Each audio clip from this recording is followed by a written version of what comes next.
সাথে শেয়ার করব এমন একটি সহজ কৌশল যেটা ব্যবহার করে আপনি একটি মাত্র ভিডিও আপলোড করে আরও 2টি ভিডিও থেকে ভিউ, ওয়াচ টাইম, সাবস্ক্রাইবার পেতে পারেন। আপনি যখন ইউটিউবে একটি ভিডিও আপলোড করেন তখন ইন স্ক্রিন আর কার্ড নামে 2টি অপশন পাবেন। অনেকে এগুলো ব্যবহার করেন না, অথচ এই 2টি ফিউচার ইউটিউব গ্রো করার জন্য অনেক কার্যকর। প্রথমে আমরা যাব ইন স্ক্রিন যোগ করতে। ভিডিও টাইমলাইনে একদম শেষে যান, সেখানে আপনি 2টি ভিডিও স্লট রাখতে পারবেন। একটা আপনার পূর্বের ভিডিও হতে পারে, আরেকটা হতে পারে আপনার জনপ্রিয় বা টপিক রিলেটেড কন্টেন্ট।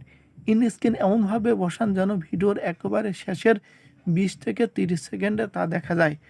দর্শক তখন সহজে অন্য ভিডিওতে ক্লিক করবে, এতে করে আপনার ওয়াচ টাইম বাড়বে এবং সাবস্ক্রাইবারও আসবে।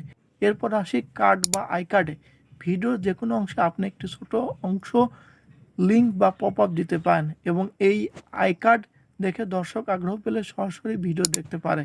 আই কার্ড অ্যাড করতে ভিডিওর উপরের অংশে নির্দিষ্ট সময় ক্লিক করুন, তারপর প্লাস আইকনে ক্লিক করে একটি রিলেটেড ভিডিও যোগ করুন। এটা এমন ভিডিও দিন যেটা এখানকার ভিডিওর সাথে সম্পর্কিত, তাহলে ভিউ ধরে রাখা সহজ হবে। সব ঠিকঠাক হয়ে গেলে সেভ বাটনে ক্লিক করুন। তো বন্ধুরা, এই ছিল আজকের টিপস।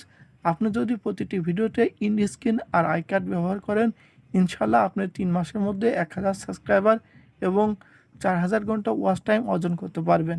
ভিডিওটি ভালো লাগলে লাইক দিন, কমেন্ট করুন আর চ্যানেলটি সাবস্ক্রাইব করতে ভুলবেন না। আল্লাহ হাফেজ, দেখা হবে পরবর্তী ভিডিওতে।